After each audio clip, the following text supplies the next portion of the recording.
है और जी। मेरे परिवार की सिक्योरिटी मुझे दी जाए, गुनहगारों को जल्द से जल्द गिरफ्तार किया जाए। मेरे मदर फादर भी नहीं है, जी। मैं और मेरा बड़ा भाई है और हमारे बच्चे हैं,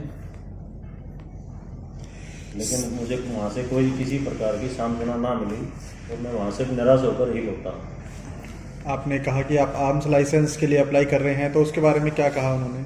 कुछ सुना ही नहीं जी मेरे लिए। मैंने उनको जो फार्म देना चाहा, मुझसे ये कह के दिया कि तू चुप करके बैठ जाए यहाँ पे, बोलेगा तू तो वही है ना जो चिल्ला रहा था। अच्छा। हाँ जी, इतने रूड भी है, मेरे से बात की है। जी। सर, ये जो वारदात हुई है इसके पीछे कोई विशेष घटना रही पहले की, कोई मुद्दा रहा?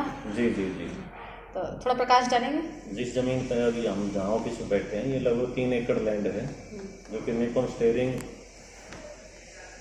And suspension private limited company के नाम है। उनके डायरेक्टर से मैंने 6 दिसंबर 2018 में इसका 100% शेयर एग्रीमेंट किया था, जिसकी लगभग वैल्यू 35 CR थी।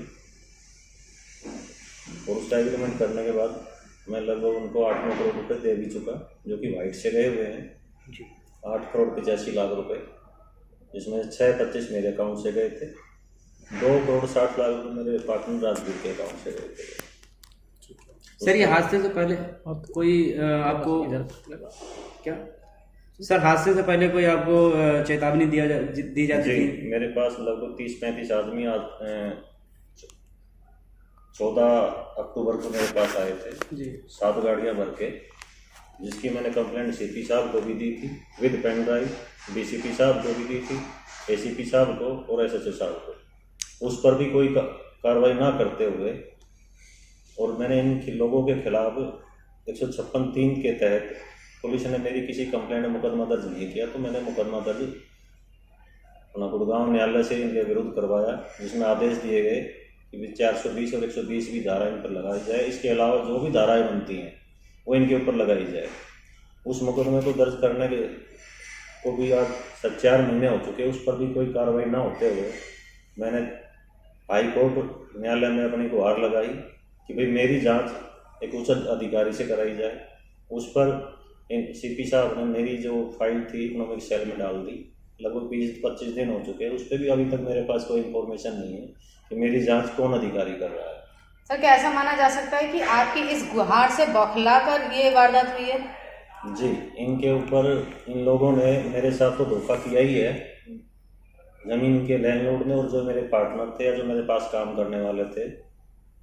कंपनी का मालिक के नाम है रविंदर सिंह और रमन कुमार उत्पल, और जो मेरा पार्टनर था राजवीर, और मेरे साथी जो काम करते थे मेरे पास हरीश कुमार, देवेंद्र और उसका भाई बब्बर। इन लोगों ने सभी ने मिलकर एक मेरे को धोखा देने की एवज में जो मेरा उसका एग्रीमेंट था उस पर बिना मेरी NOC के टर्मिनेशन लेटर दे के, और जब मैंने रजिस्ट्री के लिए इनको लीगल नोटिस भेजा वकील से, तो ये 7 जनवरी 2022 को चुपचाप रजिस्ट्री करा जाते, वो भी ऑफलाइन, जिसकी परमिशन कभी कंपनी बीमार नहीं होती, कंपनी किसी को भी ऑथराइज कर सकती है। उसके लिए थर्ड पर्सन हो या दूसरा डायरेक्टर हो, कोई किसी को भी ऑथराइज करके रजिस्ट्री कराई जा सकती है। जिस आदमी के नाम से परमिशन ले रहे वही आदमी बीमार है, वही आदमी रजिस्ट्री में फोटो खिंचा रहा है, साइन कर रहा है, फिर वो बीमार कहाँ होगा? जो आदमी साइन कर रहा है, या तो थर्ड पर्सन साइन कर रहा हो तभी मानी जाए। ये परमिशन को दी किसने, किस एवज में मिली, मतलब यही नहीं जान पाया आज तक कि ये मतलब किसकी वजह से हो रहा है, क्या कारण है, क्या कोई तो कारण प्रशासनिक अधिकारी है या कोई राजनेता है जिसका हाथ है इस पूरे मामले में? राजनेताओं का ही हाथ लग रहा है जी मुझे, क्योंकि इतनी गुहार लगाने के बाद भी प्रशासन ये इतने बड़े हो गए कि भाई ये आदमी को जान से मार दो फिर भी मेरी सुनाई ना हो।